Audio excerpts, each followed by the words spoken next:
Assalamualaikum warahmatullahi wabarakatuh. Bagaimana kabarnya Ananda? Semoga Ananda semua dalam keadaan sehat ya. Sebelum memulai pembelajaran, seperti biasa, marilah kita berdoa terlebih dahulu.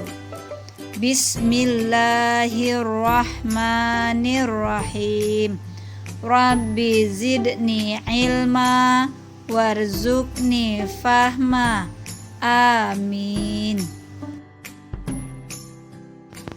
Pertemuan kita kali ini masih pada pelajaran 2 ketika bumi berhenti berputar, dengan subpelajaran tanda-tanda hari akhir dan hikmah mempercayai hari akhir.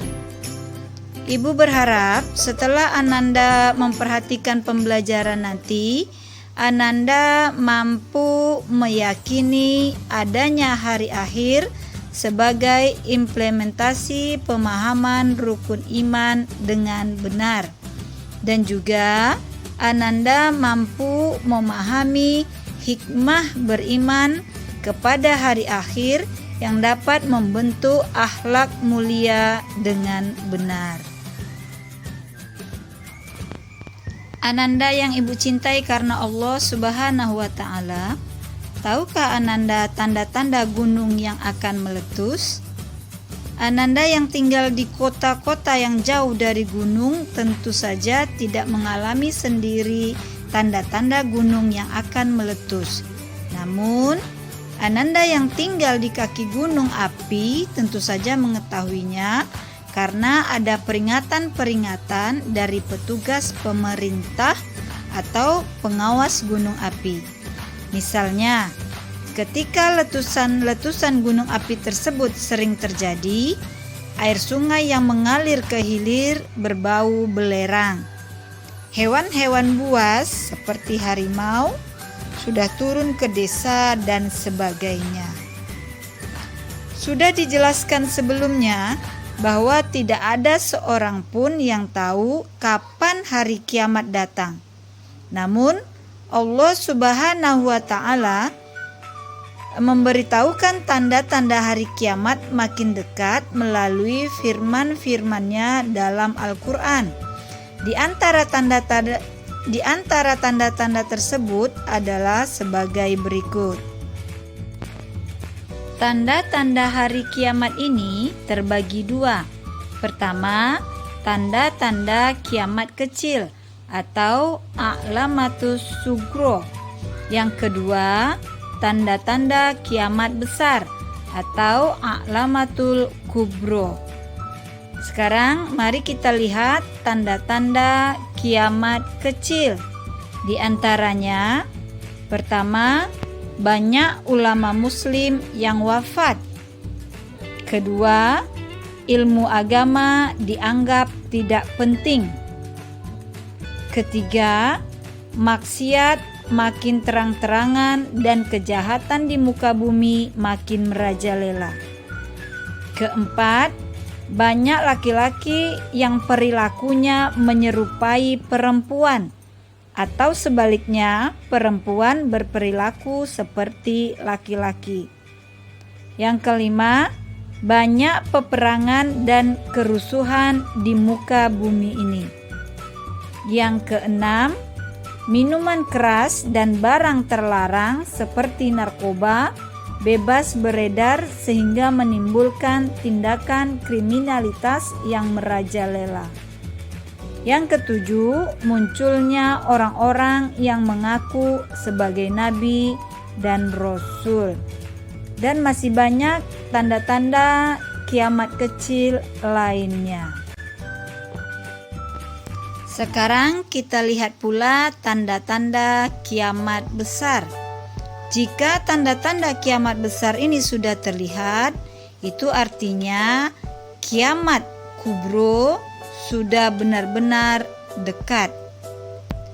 Apa saja di antara tanda-tanda kiamat besar tersebut? Yang pertama, munculnya ad-duhan, yaitu asap tebal yang menyelimuti dunia.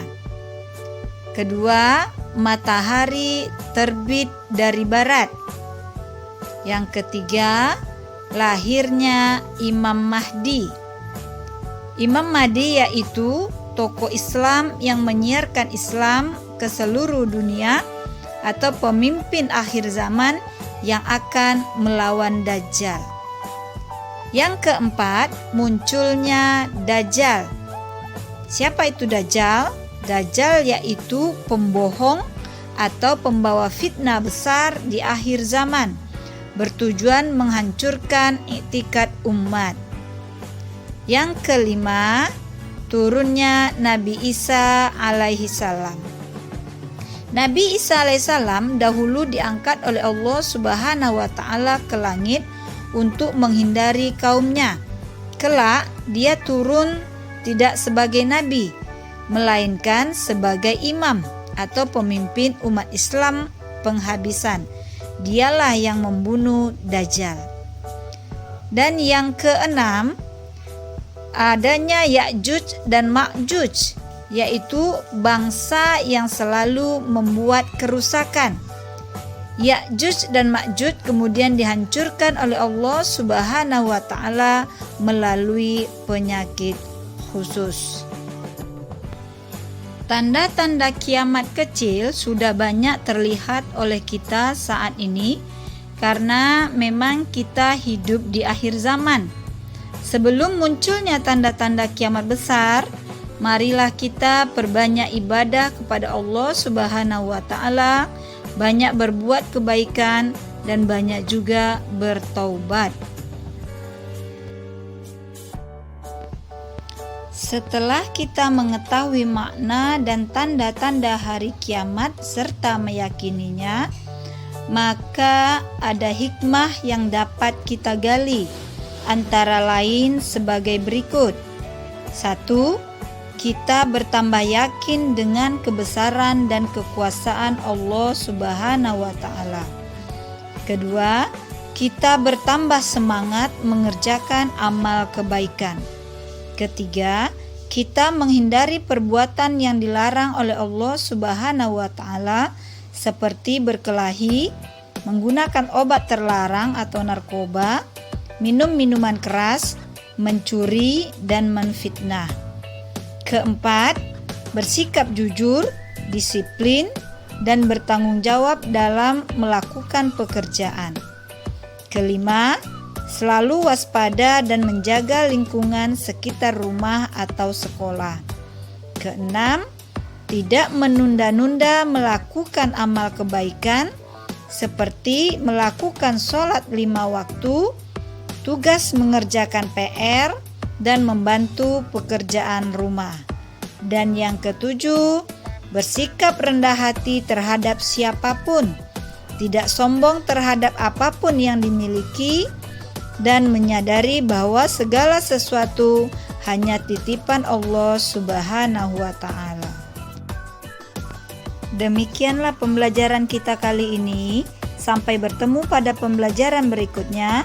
Wassalamualaikum warahmatullahi wabarakatuh.